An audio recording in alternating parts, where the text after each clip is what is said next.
Cette année, on a lancé Frisbee et le pitch est aussi simple que redoutable. Avec Frisbee, vous avez accès très facilement tous les mois à au moins 10 micro-influenceurs qui vont pouvoir mettre en avant votre marque dans un post sur LinkedIn. Et le process est le suivant. On a d'abord besoin de savoir quelle offre vous allez pouvoir mettre à disposition des créateurs.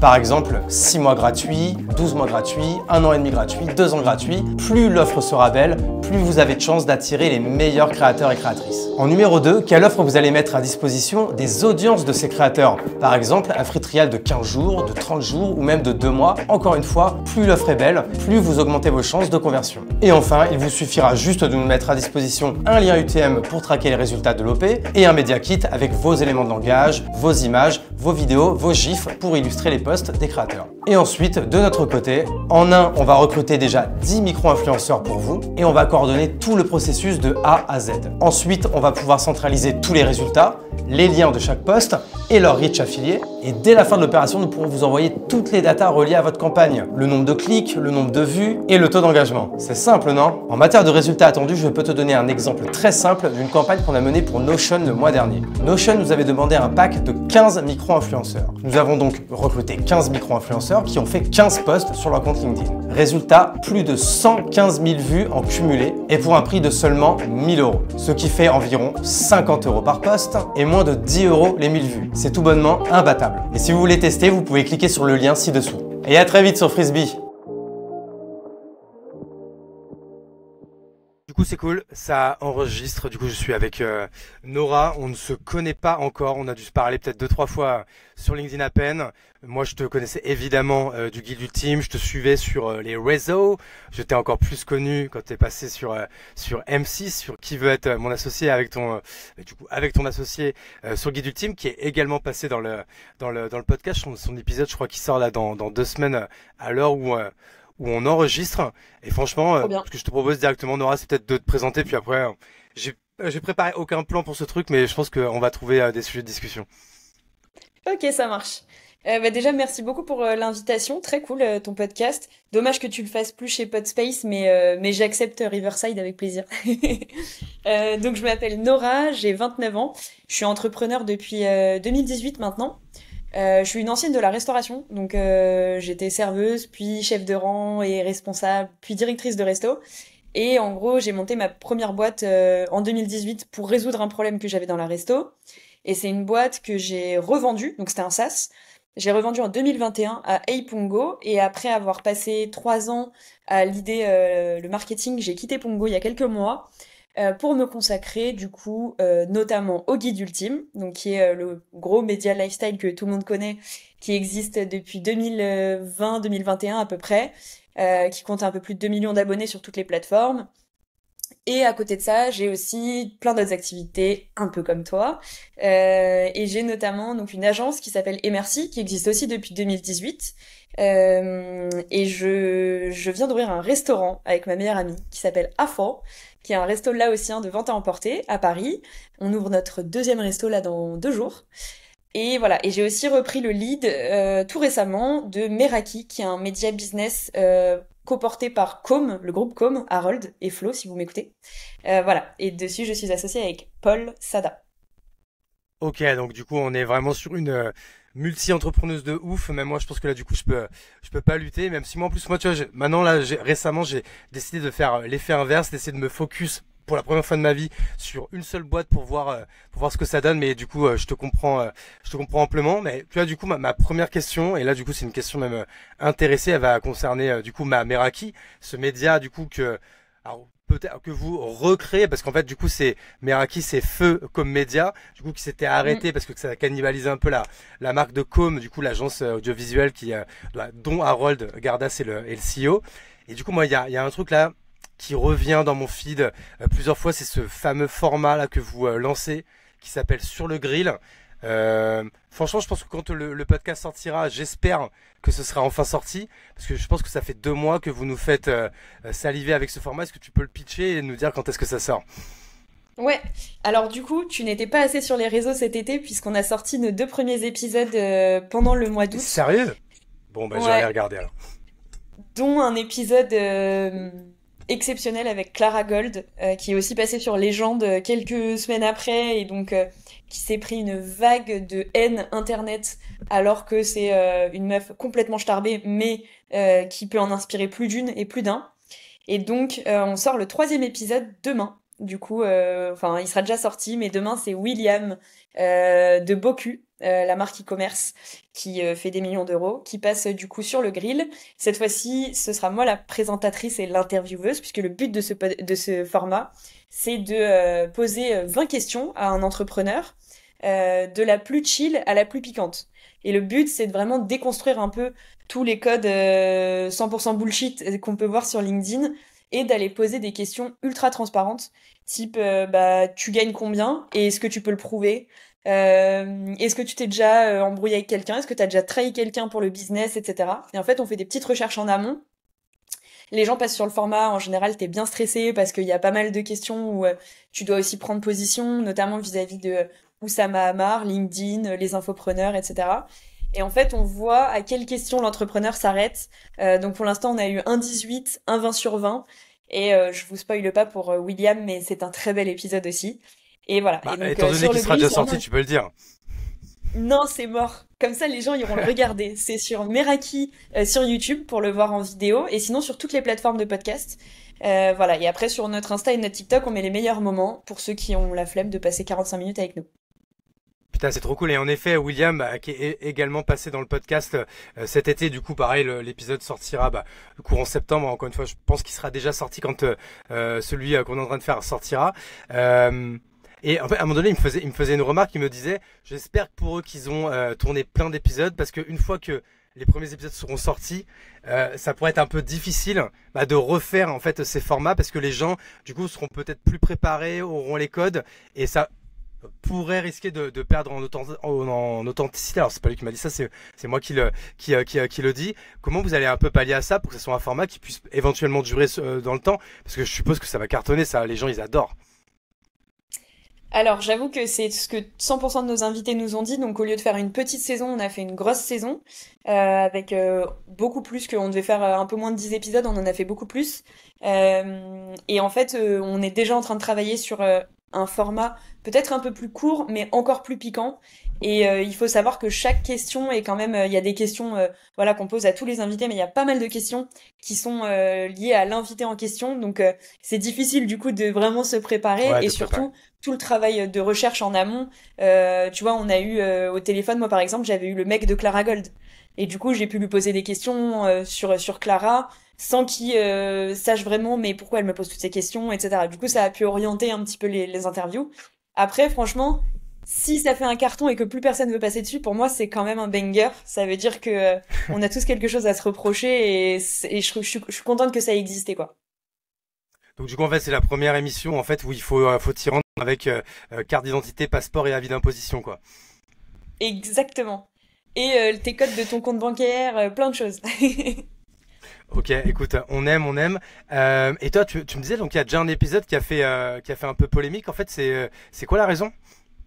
Bon, même s'il Bah faut en pas fait, trop en dire parce qu'il faut que les gens aillent voir, mais du coup, est-ce que tu peux en parler un peu? ouais, carrément. En fait, bah c'est surtout lié à notre invitée du coup qui était Clara Gold, qui est la fameuse femme qui a dit sur TikTok j'ai acheté tous les iPhones du Mexique. Et cette vidéo a fait des millions de vues, donc elle l'a dit sur Légende, le format de Guillaume Play. Et en fait, disons que en fait, elle est clivante, Clara.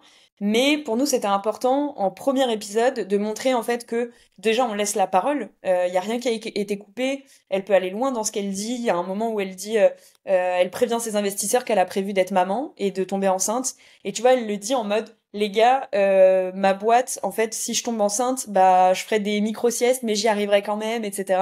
Et donc, tu vois, c'est des choses sur lesquelles, habituellement, on nous aurait dit, ouais, mais ça, je pense, tu peux couper et tout. Et en fait, elle a vraiment ce truc d'authenticité qu'on recherchait, en fait, sur ce format. Donc, on a essayé d'avoir aussi beaucoup de gens authentiques, ou alors des gens un peu polémiques. Mais du coup, pareil, les invités, vous allez découvrir, ça sort toutes les 2 semaines, jusqu'à fin décembre. Donc, voilà. Lourd. Ok, trop cool. Bah écoute, je pense que c'est la première chose que je vais faire ce soir quand je vais rentrer. Parce que moi, je les attendais, mais en fait j'attendais, je sais pas, j'ai dû louper le launch. Toi, ça a dû être pendant mes vacances où j'avais un peu, alors même si j'ai continué à taffer, où j'ai dû un peu couper LinkedIn, mais tu vois, du coup j'irai voir ça. Est-ce que tu peux nous dire du coup le nom de la chaîne YouTube, c'est donc Meraki. Est-ce que tu peux dire comment ça s'écrit? Meraki, et on l'a appelé Meraki sur YouTube. Comme ça, tout le monde se souvient que c'est Meraki sur YouTube, du coup. Eh ben écoute, impeccable. Parce que ça, donc du coup, cette activité, en fait, donc c'est un vrai spin-off du coup de l'agence Com qui a été créée. Donc c'est une vraie boîte avec des associés et donc du coup dont tu fais partie et dont tu es CEO même, non? Ouais, exactement. Alors, en effet, avant, c'était Com Media, donc ça appartenait 100% à l'agence Com. Com est en train de devenir un groupe, et donc Harold et Flo qui lead vraiment le groupe ont déjà lancé une autre spin-off, ils ont racheté une société, et donc là le but c'était vraiment, c'est plus une reprise. Le but c'est d'en faire une vraie société. Là on est vraiment dans une phase plus itérative où on essaye de se tester. Bien Je sûr. pense qu'on a tous déjà eu des associés, on a tous envie de voir si on arrive à bosser ensemble, si le format plaît, si ça peut être une million dollar compagnie, parce que du coup le but c'est vraiment d'en faire un média très fort, un peu comme le média positif, ou des médias comme ça qui ont réussi à se positionner vraiment dans la vie, bah là en l'occurrence nous du business et de l'entrepreneuriat. Mais du coup ouais, en effet le but c'est que ce soit du coup c'est la troisième société entre guillemets de com.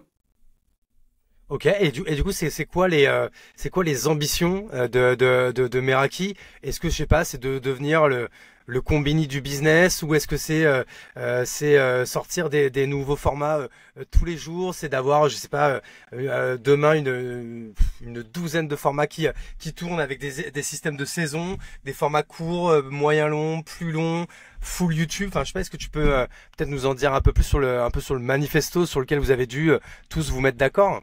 À l'instant T, bien sûr. Ouais, bah en fait, la valeur première de Meraki, c'est l'authenticité. Donc, le but, c'est d'être le média qui casse les codes dans le business. Je dirais que les inspirations, c'est en effet sur la partie plus lifestyle et culturelle, ça peut être du Combini, mais dans l'ambiance et dans le mood, j'aurais plutôt parlé de Brut euh, ou Billions, tu vois, qui sont vraiment des médias qui vont nous Ouais. inspirer. Le but, c'est d'avoir pas forcément un seul incarnant, mais d'avoir plusieurs, bah, une team en fait de création de contenu, de créateurs de contenu, de journalistes qui arrivent à tous nous documenter, mais en toute transparence sur ce qui se passe dans le business. Et sans te spoil, mais sur des formats sur lesquels on travaille actuellement, au lieu de parler des levées de fonds de la semaine, nous on parlera des faillites de la semaine, parce que monter des boîtes c'est aussi les planter.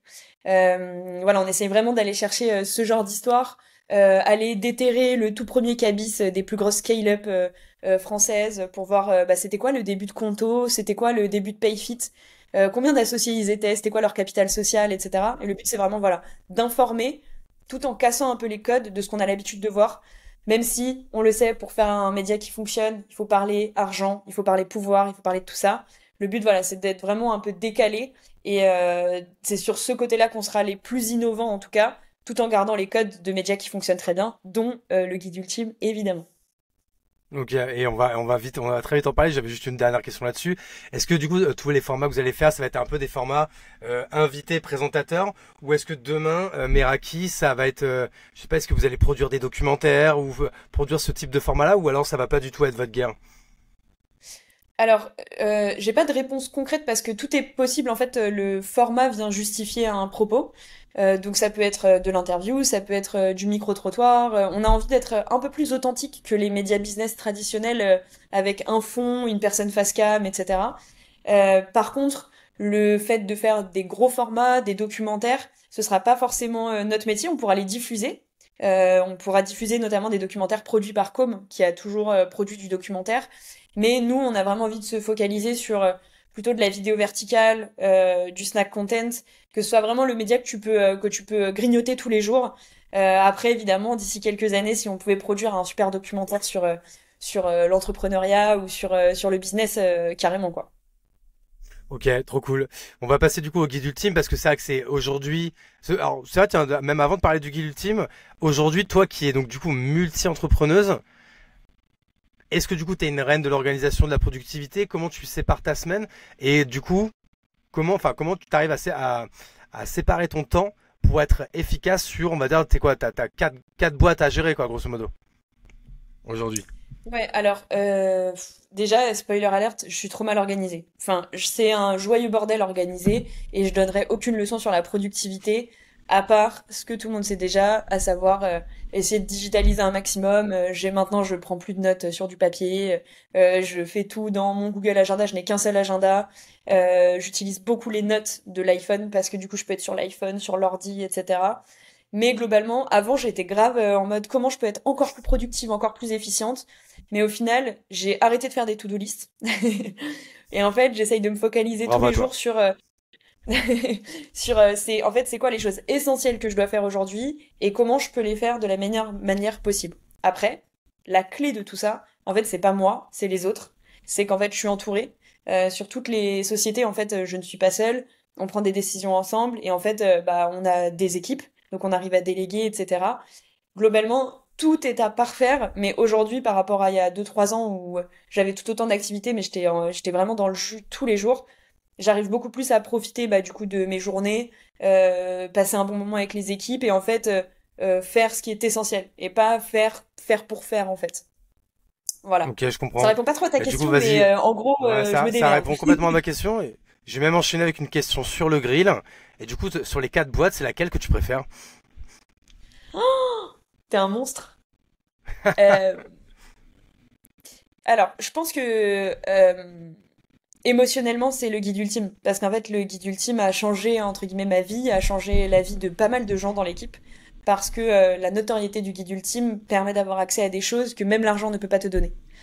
Typiquement, pouvoir rencontrer, tu vois, je suis fan de Bon Entendeur. Bah, en fait, on a pu manger avec Bon Entendeur. T'as pas le guide ultime, tu manges pas avec Bon Entendeur. Même si t'as de l'oseille. Donc j'ai envie de te dire ça. Cependant, maintenant que j'ai un restaurant avec ma meilleure amie qui est laotienne, on a fait un resto laotien, c'est sa maman qui cuisine. Et puisque je suis de la restauration, mon père était restaurateur, mes parents ont eu un resto. En fait, bah j'avoue, j'y suis attachée. Alors que c'est vraiment la boîte qui fait le moins d'oseille, mais du coup c'est celle où je suis fière parce que j'avais dit que je montrais jamais de resto et je l'ai fait quand même. Et il y a des gens qui reviennent tous les jours et qui disent c'était super bon, merci beaucoup. Et ça pareil, l'argent peut pas te l'acheter, mais ça fait trop du bien au moral, quoi. Ok, trop cool. Et aujourd'hui, c'est laquelle des quatre boîtes qui te permet de gagner le plus d'argent? Bah pareil, hein, c'est le guide ultime. En fait, le guide ultime, c'est plus de la marge nette. C'est qu'en gros, tu vends de la diffusion. La production de contenu coûte pas très cher parce que nous, on fait du snack content. Donc en gros, on a besoin d'un iPhone. Donc on est loin de l'époque où t'avais des milliers d'euros de prod. Nous, en fait, ça nous coûte pas très cher de produire une vidéo. Et ce qui coûte cher à une marque, c'est le reach qu'on lui vend, la diffusion, le fait que la marque soit mise au contact de notre audience. Après, c'est pas forcément celle qui est la plus simple à gérer au quotidien. Justement pour aussi toutes ces raisons. C'est des gros sous. On bosse avec des grosses agences, avec des grosses marques qui sont très exigeantes. On n'est pas nombreux. On a une croissance très rapide à laquelle on s'attendait pas forcément. Donc voilà. Ok, non mais écoute, très bien, ça nous fait la transition parfaite pour parler du guide ultime. Alors comme ton associé, il est déjà venu, je pense qu'il avait raconté un peu l'histoire, mais du coup moi ça m'intéresse. Peut-être quand même que tu redises ce qu'est le guide ultime pour ceux qui n'ont pas encore écouté cet épisode et savoir en fait toi quel est ton rôle là-dedans, parce que j'avais cru comprendre que lui était plutôt le côté créatif. Et toi, en fait, j'ai l'impression quand même que c'est toi un petit peu qui lead. Même on l'avait même vu dans l'émission sur M6. T'étais hyper à l'aise. C'était toi qui a vraiment qui avait un peu plus de mordant dans la manière de pitcher, dans la manière de répondre aux questions. Voilà. Je suis désolé à moi, tu sais, j'ai l'art pour poser trois questions dans une question, mais du coup, ça te donne un petit peu le package, quoi. Carrément. Bah déjà pour te refaire la genèse, peu de gens le savent, mais en fait le guide ultime de base, c'est un livre. L'histoire, c'est que moi j'avais déjà une agence créative, donc c'était une agence de branding, qui était spécialisée dans la restauration. Et en fait, Victor, qui était lui déjà créateur de contenu avec déjà une audience, cherchait de base un graphiste pour designer son livre, parce qu'il voulait faire un petit livre sur ses meilleures adresses parisiennes. Voilà, il a toujours été passionné de food, il a toujours fait du contenu autour de la food, et surtout il a toujours été passionné de raconter des histoires. Et donc on se retrouve en 2020, il me dit écoute, j'ai un Google Doc, faisons-en un livre et on essaye de le vendre en précommande, etc. Évidemment, bah c'est un carton, enfin j'avoue qu'on s'y attendait pas, mais en gros on arrive à prévendre plus de 2000 exemplaires, Mais ensuite, il a fallu, du coup, faire un livre. Donc moi, j'avais déjà une petite expérience. Je m'étais amusée à illustrer un livre de l'alchimiste quelques mois auparavant. Et en plus, nos bureaux étaient dans une imprimerie, les bureaux de mon agence. Donc on a toute la secret sauce pour faire un beau projet. Et en fait, on fait ce livre, ça se passe super bien, la collab se passe bien, et en 2021, il nous reste quelques exemplaires, et du coup, je dis à Victor, franchement, ce serait cool d'essayer de les vendre. Viens, on fait un compte Insta, parce que toi, t'es déjà créateur de contenu, tu sais déjà faire de la vidéo virale, etc. Et en fait, il monte le compte Insta, et il se dit, vas-y, je me mets à fond dedans, une vidéo par jour. Et là, en fait, je crois que c'est le moment où tout devient incontrôlable, puisqu'en gros, en 3 mois, on dépasse les 100 000 abonnés, ce qui est énorme, du coup, sur Instagram.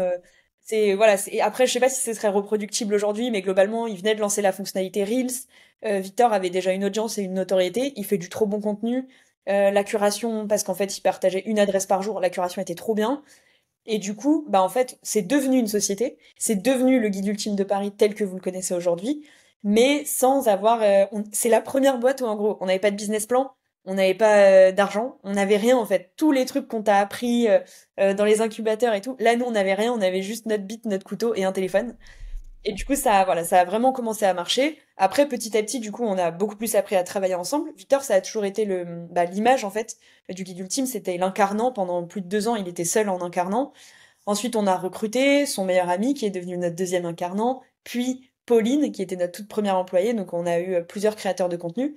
Et du coup, maintenant, je dirais qu'en effet, moi, quand on me le demande, je dis, bah, Victor, il gère la création de contenu. Et il peut gérer des aspects créatifs, type de l'event, enfin voilà, un peu de la vision, etc.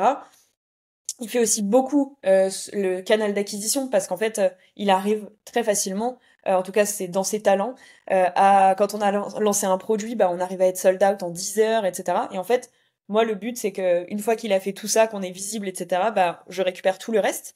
Et donc dans tout le reste, tu peux avoir du business, gérer les clients, gérer le service client, gérer les équipes. Et tout ça, en fait, je le fais en collab, en binôme avec Anissa, qui était ma directrice d'agence et qui est un peu devenue notre COO au guide ultime. Et après, on a une team, donc avec alternance, freelance, etc. Et nous, on gère un peu tout ce joyeux bordel.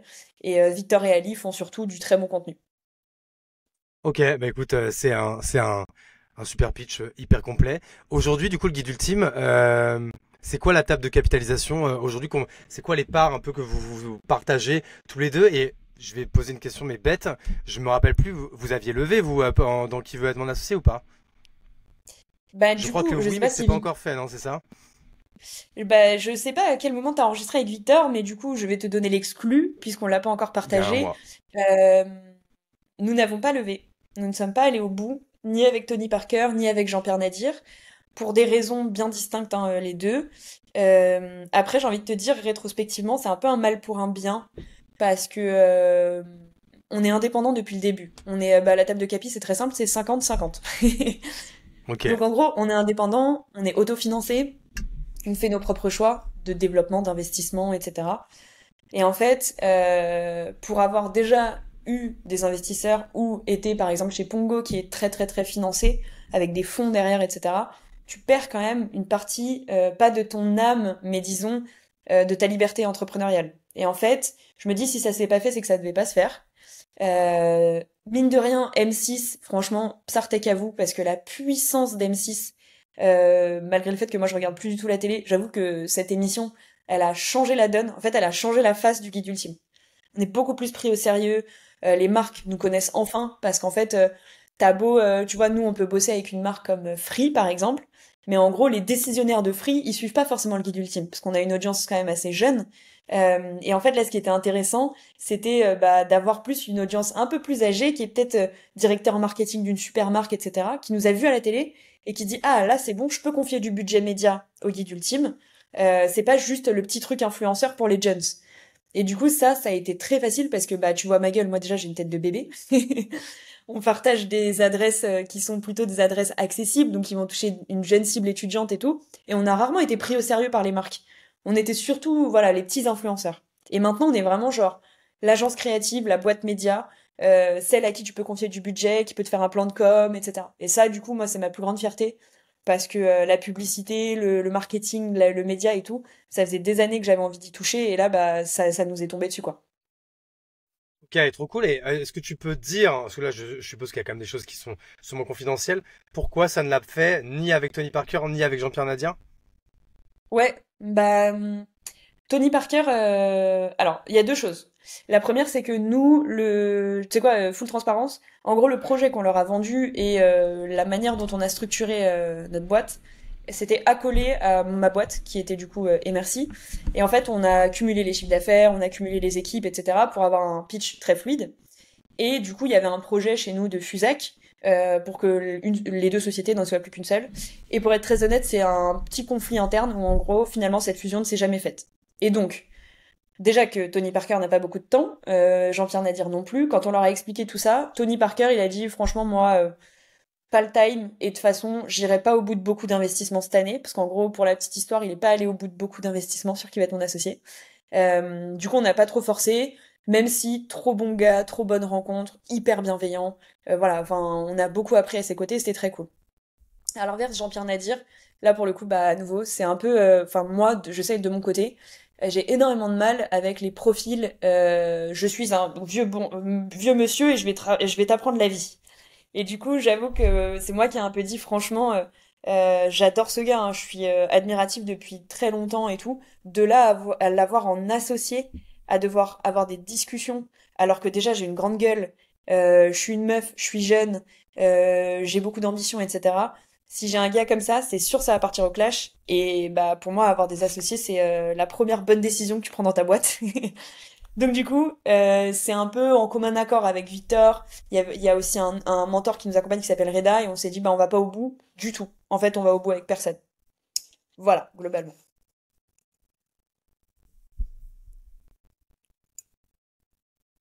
Et je t'entends plus.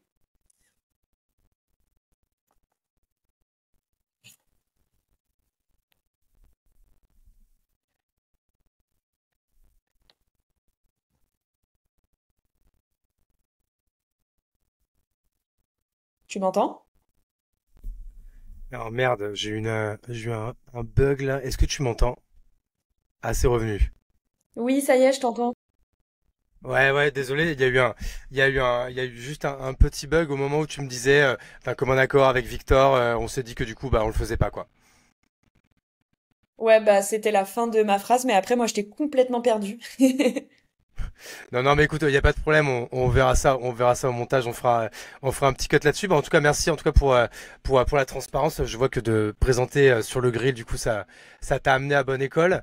Du coup, pour rester maintenant sur le guide ultime, encore une fois, on en avait quand même aussi pas mal parlé avec Victor, mais moi, ça, du coup, ça m'intéresse d'avoir ta vision qui est plus business, qui est plus gestion, on va dire. Aujourd'hui, c'est quoi ton quotidien sur le guide ultime? C'est quoi les gros chantiers sur lesquels tu bosses et c'est quoi les gros enjeux en fait?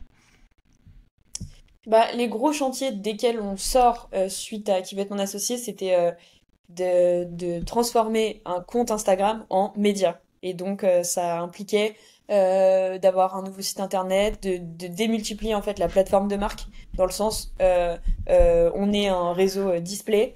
Si tu veux travailler avec le guide ultime, tu peux le faire non pas juste via une vidéo sur Instagram, mais aussi sur toutes les plateformes, en deux langues. Maintenant on a anglais-français, sur différents formats, du statique, de la vidéo, du site internet, etc.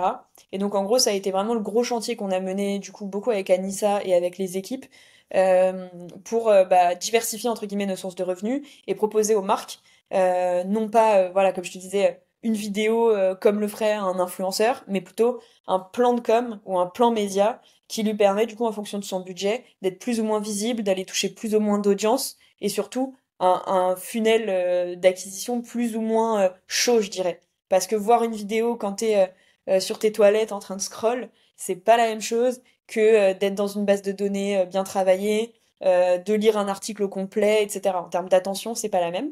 Mais donc ça, c'est vraiment le chantier qu'on vient de terminer. Et après, du coup, celui sur lequel on travaille aujourd'hui, et en effet, moi, c'est le gros de mon travail, ça va être en fait la vision avec les marques, pouvoir se positionner aussi comme une agence événementielle, travailler sur des pop-up. En fait, vraiment être un peu une agence créative. En gros, 99 francs, mais version cool et sans la drogue. Et donc du coup, ça a été aussi un gros travail parce que bah il faut s'insérer dans le milieu des grosses agences type Publicis, Groupe M. Voilà, on a rencontré beaucoup d'agences, Marcel, etc. Sans les parasiter. Du coup, nous on est petits et on travaille à leur côté. Prendre beaucoup soin des annonceurs, les intégrer correctement dans la ligne édito pour pas perdre l'audience. Et du coup voilà, ça c'est vraiment le projet un peu long terme. Il y avait un projet d'ouvrir d'autres villes et notamment moi mon dream c'était d'ouvrir des villes à l'international en créant en fait ma vision, c'était de créer le premier label de contenu. Genre t'es labellisé guide ultime et du coup tu peux être, je sais pas, Norman in New York et du coup t'as déjà 150 000 abonnés par exemple et en fait on te labellise guide ultime et en fait tu es notre ambassadeur guide ultime à New York. Ça c'était vraiment un rêve et je reprenais un peu le modèle des franchises qui existent dans la restauration où en gros, bah, nous, on t'apporte toute la structure avec la fonction support, le fait de gérer tes deals à ta place pour que tu te concentres sur ta création de contenu. Et par contre, du coup, on crée une société ensemble et on est coactionnaire avec toi de ce gros truc à New York, tu vois.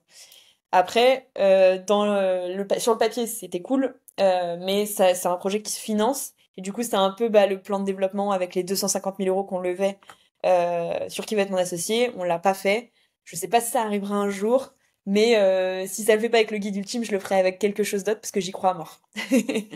Ok, non mais écoute, trop cool parce qu'aujourd'hui, est-ce que tu peux donner, je sais pas, des exemples d'OP créatives, d'OP de branding que vous avez fait sur le guide ultime avec des annonceurs. Je sais pas si tu as peut-être un ou deux exemples dont tu es super fier. Je suppose qu'il y en a plus, mais s'il y en a peut-être un ou deux qui ressortent, ce serait quoi? Bah, le premier auquel je pense, c'est avec Appen, du coup, l'appli de rencontre. On a Ouais. co-créé une fonctionnalité qui est du coup dispo sur l'appli Appen pour tous les célibataires qui nous écoutent. Et le but, c'était de retrouver en fait une liste de d'adresses un peu cool pour dater, validées par le guide ultime. Et donc ça, on l'a aussi fait en format digital. Donc c'est un guide digital qui a été fait par les équipes et encore bravo à Laetitia, Manon, Anissa qui ont géré ça d'une main de maître. Et du coup, le fait de co-créer une feature, de l'annoncer comme ça avec un plan de com bien travaillé avec les équipes marketing de Appen, qui en plus sont sur 20 pays en même temps. Donc, tu vois, c'était une fonctionnalité only pour la France, avec un gros focus à Paris, etc. Ça, c'est quelque chose dont on est, je pense, très fier. Et l'autre projet auquel je pense, ça va être Ulysse, le badge télépéage, où tu te dis, mais comment vous avez fait pour faire passer du Ulysse dans le guide ultime? Et en gros, on a vraiment créé un espèce de script avec Maxime de la team marketing Vinci Autoroute. Et en fait, c'est bah on est grave en retard à une résa où on doit se rendre hyper rapidement dans un endroit. Du coup, grâce au badge télépéage, on arrive et à chaque fois c'est en mode oh my god, heureusement que Ulysse était là, tu vois. Et donc avoir placé un peu Ulysse comme un héros, surtout que c'est un client qu'on a à l'année, donc on fait régulièrement des vidéos pour Ulysse. Ça aussi c'est une grosse fierté. Et si je peux t'en citer un troisième qui est plus Mais vas-y, fais-toi événementiel, plaisir. qui est plus événementiel, c'était l'année dernière. Et là, pour le coup, gros chapeau à Victor qui a sorti cette idée de son chapeau. L'idée, c'était de travailler avec Free. Et du coup, il a eu l'idée d'une friperie. Et donc, on a collaboré avec une friperie, fait une DA, un logo, etc. en reprenant le logo Free. Enfin, vraiment, ça a été hyper poussé comme concept. Et sur une journée, on pensait avoir 300 personnes qui allaient se déplacer. On a plus de 3000 personnes qui sont venues de la France entière pour essayer de gagner. Il y avait des téléphones portables à gagner, il y avait pas mal de choses à gagner. Et avoir mené ce projet de A à Z avec la team market de Free, bah pareil, c'était hyper passionnant. Et j'espère qu'on a plein d'autres idées pour eux d'ailleurs, genre la friterie, des trucs comme ça. Ah Mais voilà. ouais, putain, ce serait trop bien ça. De Ok, non ouf! mais trop cool. Du coup, moi, le prochain sujet, parce que c'est un peu, c'est vrai que je l'ai pas dit en intro de podcast, mais c'est un peu la ligne directrice en fait de tous ces épisodes là que j'ai fait sur Riverside cet été, parce que du coup, je faisais mon gros feignant qui voulait pas monter sur Paris pour le faire en studio. C'était que je n'ai invité que des entrepreneurs, bah, déjà que je kiffe, et en fait qui ont tous la particularité d'être également des créateurs et créatrices de contenu. Donc c'est également ton cas. Donc là, on en a parlé sur la partie guide ultime. Mais moi, ce qui m'intéresse aussi, c'est de parler vraiment de personal branding et du coup vraiment le personal branding de Nora. Euh, Parce que tu vois, c'est vrai que malgré toutes tes boîtes, moi quand je parle de toi, je dis Nora du Guide Ultime, tu vois, par exemple. Parce que du coup, tu t'es quand même vachement brandé comme ça, même si maintenant je vois que tu touches quand même à plein de choses. Je te vois même souvent traîner aussi avec le poteau Alex, père et fiche. Donc on voit que tu es également très branché restauration, branding, enfin. Tu as plusieurs piliers, on va dire, dans ton manifesto, quoi, dans ta plateforme de marque personnelle. Euh, pour l'instant, t'imagines, là, ça fait 1 minute que je parle, j'ai toujours pas posé de questions. C'est un vrai défaut chez moi. Ma question, c'est aujourd'hui, toi, quelle place ça prend la création de contenu? Et en fait, pareil, si on pouvait parler de ton personal branding, ce serait quoi un peu tous les piliers de ta plateforme à toi? Euh, alors, déjà pour rebondir, il y a eu un avant et un après Guide Ultime. Parce qu'avant, mon personal branding, même s'il existait, était très très très rattaché à la restauration, puisque ma première société était une solution de click and collect pour les restaurateurs. Mais pendant le Covid, je me suis mise à créer du contenu. Donc en fait, j'avais créé un truc qui s'appelait Les histoires pour restaurateurs confinés. Et ça avait pas mal marché sur Insta. C'était une cible très B2B parce que je ciblais les restaurateurs. Et c'est comme ça que mon cercle s'est élargi avec notamment Alex de Père et Fiche, Marvins de PB, j'ai rencontré Édouard Osgui, etc. Et donc en gros, j'ai toujours eu un peu cette place dans la restauration, notamment la restauration un peu parisienne, j'avoue, où en plus je suis de la restauration de base, donc voilà. Et après, en effet, post-guide ultime, ça a été beaucoup Nora du guide ultime. Il faut savoir que quand t'es patron d'un média, t'es vachement sollicité, notamment pour les passes droits. Et du coup, est-ce qu'on fait passer les potes sur notre média, etc. Et donc ça, c'est toujours un peu border. Et donc en gros, moi, je m'étais dit, je veux pas trop développer mon personal branding, parce qu'en fait, je suis bien comme je suis. J'ai pas forcément envie... tu vois, Victor et Alice baladent dans la rue, ils sont connus et reconnus. Moi, je me balade dans la rue, je vais au resto, personne sait qui je suis, du coup on me traite comme une cliente normale et je kiffe, tu vois. Après, ce qui est sûr et certain, c'est que bah plus tu fais du bruit, plus t'es visible, plus les gens pensent à toi. Et là-dessus, il faut être assez conscient que dans ce business, bah plus tu parles, plus tu prends des parts de marché. Et c'est un peu con de rester muet, parce qu'en fait, les gens parleront pas à ta place, tu vois. Donc, en gros, je fais un moyen effort sur mon personal branding parce que je suis encore un peu le cul entre deux chaises en mode est-ce que vraiment ceux qui parlent le plus, c'est ceux qui font le plus? Ou est-ce que c'est pas tous des scammers? Versus, est-ce qu'en vrai, quand on parle pas, on fait pas, c'est pas un peu débile? Parce qu'en gros, bah, du coup, t'es en mode, tu te plains, ouais, t'as vu, lui, il a percé, nan, nan, nan, mais en fait, je fais aucun effort pour prendre sa place. Du coup, je réfléchis encore. D'ici, je pense, 1 an ou 2, j'aurai ma. En attendant, oui, ah merde, il y a en attendant, j'avoue, j'ai fait quand même l'effort d'écrire sur LinkedIn. Là, j'ai lancé un vlog par jour sur Instagram jusqu'à mes 30 ans. Donc, il me reste 251 jours. Voilà, et je pense que c'est important quand même de dire ce qu'on fait, surtout quand t'es fier de ce que tu fais. Et j'avoue, tout ce qu'on fait au Guide Ultime ou dans les autres boîtes, en vrai, je suis trop fière. Je suis fière des équipes, je suis fière de plein de choses. Par contre, est-ce qu'un créateur de contenu est un bon entrepreneur? Et vice-versa.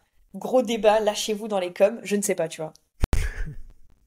Ok, et donc, mais donc du coup, toi, du coup, c'est quoi ton rapport, par exemple, si on reparle un peu de l'organisation. Donc on a compris que c'était pas ce qui te, enfin, on va dire, c'était pas ton dada, quoi, grosso modo. Mais toi, aujourd'hui, la création de contenu dans ta semaine, au milieu de tes 4000 boîtes, combien de temps ça te prend?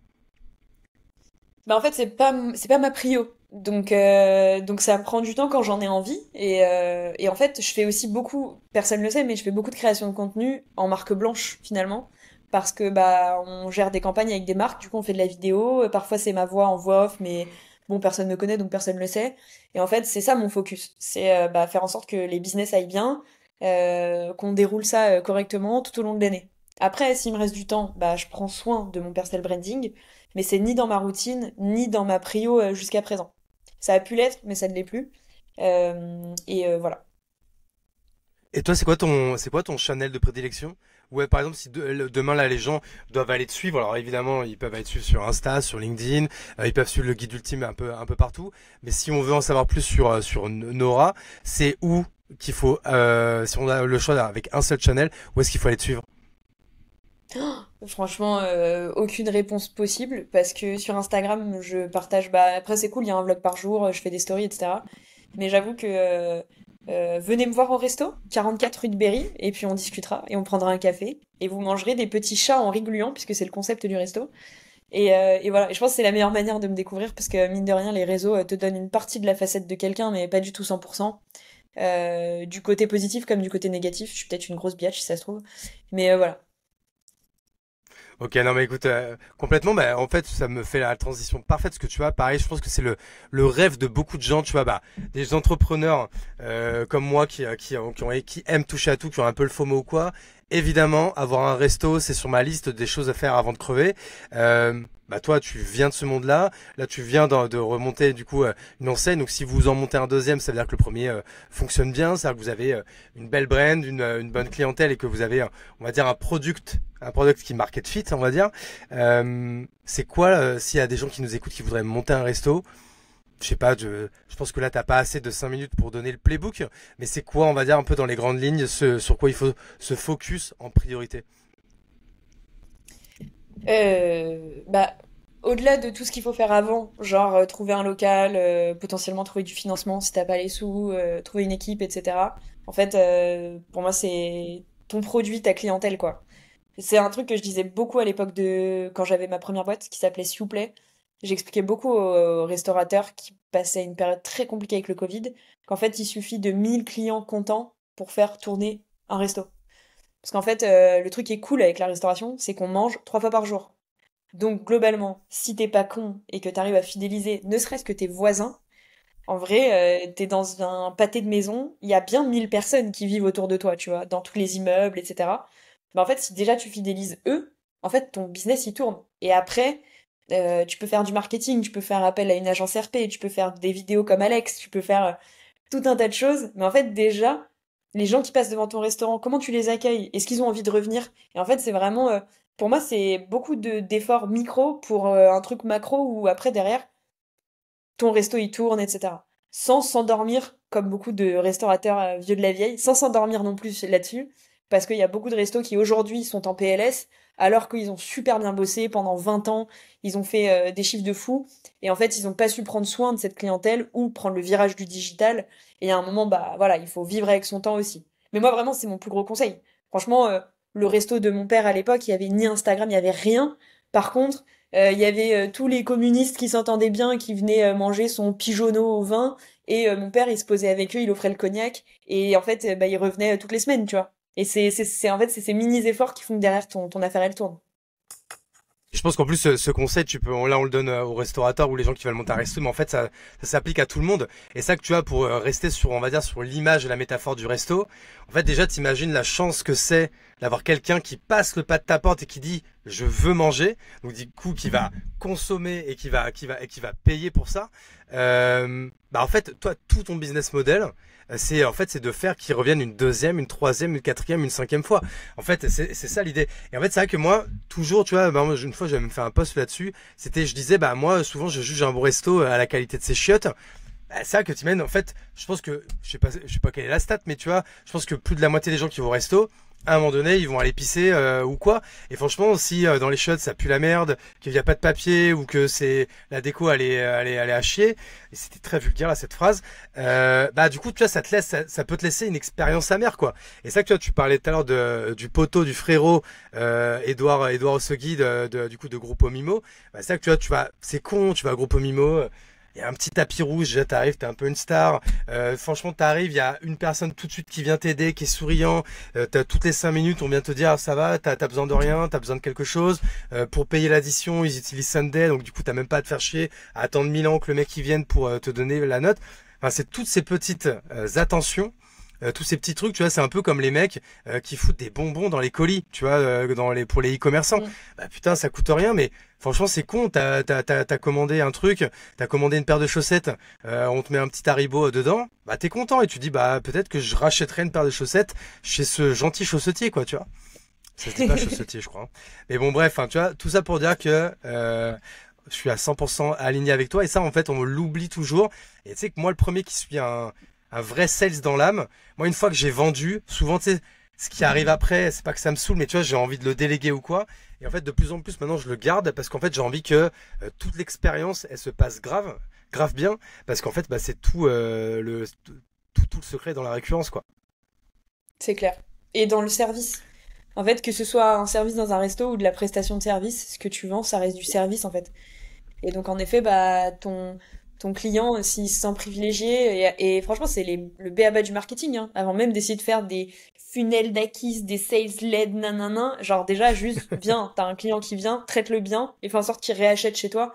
Déjà, t'as fait la moitié du job, tu vois. Ah bah clairement. Et attends, du coup, pour revenir au resto que tu as monté, il s'appelle comment? Il est où dans Paname? Alors, ça s'appelle Afort. Faut le faire avec le petit accent genre fort. Du coup, c'est le nom de la grand-mère de Melinda, mon associée.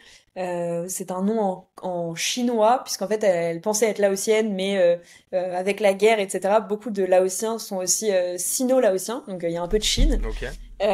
Et en gros, il est rue de Berry, dans le 8e, c'est ouvert tous les midis. Donc c'est vraiment un quartier de bureau, hein, c'est de la vente à emporter. On a 3 petites tables en terrasse, mais voilà. Et le deuxième, du coup, il sera 15 rue aux Ours, dans le 3e arrondissement de Paris. Pareil, c'est un petit comptoir à emporter. Et ouvert tous les midis aussi. Ok, et ça s'écrit comment? Afo-E. Ok, et bah écoute, Afo, prochaine fois que je vais à Paris, je passerai. C'est quoi la spécialité? Qu'est-ce que tu me conseilles? Alors, du coup, notre spécialité, c'est un plat laotien qu'on appelle le lap. Donc en fait, c'est une manière de cuire de la viande ou du poisson avec de la marinade au citron, citronnelle et herbes fraîches. Du coup, nous, on le fait avec du saumon, du poulet, du bœuf. Et mon petit plat chouchou, c'est le bœuf. Donc en fait, on le sert en tataki, un petit peu en bœuf snacké mi-cuit, tu vois. Et en gros, tu manges ça avec un petit chat en rigluant. Tu lui décapites la tête et tout. C'est trop mignon. Genre franchement, tu passes même un bon moment. Venez avec vos enfants. On a un dessert qui est aussi une petite panna cotta en forme de chat qu'on appelle la panna cocha. Et voilà. Ah bah écoute, tu vois, il est 17h quand on enregistre, j'ai pas eu le temps de déjeuner ce midi, donc là, t'as gagné, j'ai la dalle de fou. Je passerai vraiment sans faute la prochaine fois Trop bien. que je viens sur Paris et je vois qu'il est 16h58, donc du coup, j'avais promis de te libérer à 17h. Est-ce que peut-être il y a un sujet, un truc dont on n'a pas parlé, une question que je t'ai pas posée, que t'aurais aimé que je te pose? Euh, pff, Bah, un truc là qui me vient en tête je pense que tu dois être peut-être le 10e podcast que j'enregistre depuis que j'ai commencé à monter des boîtes. Et à chaque fois que j'enregistre un podcast, je reçois des petits messages de gens en mode putain, comment tu fais, c'est trop inspirant, etc. Et en fait, j'ai envie de dire à ces gens, on fait rien de ouf. On fait C'est clair. vraiment rien de ouf. Genre littéralement, notre métier, c'est d'envoyer des mails, de recevoir des gens, bah, d'avoir le smile, etc. Mais en fait, vous êtes à la hauteur et ne doutez pas trop et écoutez pas trop de podcasts. J'en ai beaucoup écouté avant de me lancer. Et en fait, la seule manière d'apprendre, c'est de se lancer. Je sais que c'est con, mais vraiment, genre, faites-le. Au pire du pire du pire, la France est tellement bien faite que même si tu plantes ta première boîte, globalement, si t'as pas détourné de fond ou que t'as pas fait le fou, il t'arrivera rien, tu vois. Et tu recommenceras, et tu kifferas, etc. Mais en gros, pas trop saliver et pas trop envier la vie des autres et essayer de se créer la sienne. Parce que moi, si j'avais pas pris ce risque, j'en serais pas là. Et pourtant, je fais encore plein de conneries. Récemment, j'ai ouvert un coffee shop qui m'a fait perdre 25 000 euros. Donc, c'est pas parce qu'on est entrepreneur expérimenté qu'on fait pas de bêtises. Et je crois que Hugo aussi, tu peux en parler. Mais voilà, Clairement. salivez pas trop et lancez-vous. Tout le monde est à la hauteur. Franchement, je pense que c'est la meilleure fin de podcast que j'ai jamais faite au bout du 75e épisode. Je te remercie Nora. Bon, je vais faire juste vite fait les petites mentions légales. Évidemment, si vous êtes sur YouTube, lâchez un petit com, un petit like, un petit s'abonner, ça fait plaisir. Si vous êtes en audio, je sais que c'est un peu chiant, surtout si vous êtes sur Apple Podcast, mais scrollez, je sais plus où c'est, mais mettez 5 étoiles, c'est hyper important pour le référencement. Et écoute, Nora, du coup on l'a dit tout à l'heure, mais où est-ce qu'on te suit? LinkedIn, Instagram? Tu peux nous redonner Bah, ton venez nom de sur famille, parce que Insta. même moi je me rappelle plus, Venez. parce que moi je t'appelle Nora du Guide Ultime, donc je connais plus ton nom de famille. Je m'appelle Nora Barrault, Barault, sur Instagram. Venez, un vlog par jour jusqu'au 4 mai 2025. Donc il y a le temps.